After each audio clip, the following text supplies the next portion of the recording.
তো আজকে যারা অসুখে পড়ে আছে, যারা ওষুধ খাচ্ছে, তাদেরকে কথা বলতে চাই যে একটাই কথা বলতে চাই যে তোমরা নিজেকে রোগবিহীন মনে করো, মানে রোগ নেই মনে করো, আর ওষুধ খেয়ে যাও।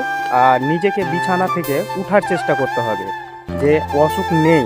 আর তুমি যদি ভাবো কি আমার এই অসুখ আছে, আমার জ্বর হচ্ছে, আমার কাশি হচ্ছে, এটা করলে চলবে না। অনেক মানুষ আছে এই সব থাকলেও তারা ফ্রি মাইন্ডে কিন্তু কাজ করেই যায়, তারা কখনো ভাবে না যে আমার অসুখ আছে, আর টুকটাক ওষুধ খেয়েই যায়। তো তোমাকে ভাবতে হবে যে আমার অসুখ নেই, আমি এভাবেই চলবো আর এভাবেই উঠবো।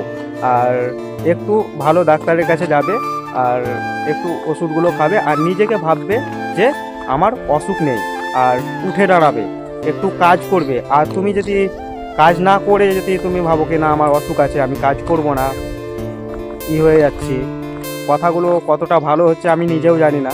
তো ভিডিওটা লাইক করবে, শেয়ার করবে, আর খারাপ লেগে থাকলে কমেন্টে বলবে যে আমার এইটা ভুল হলো।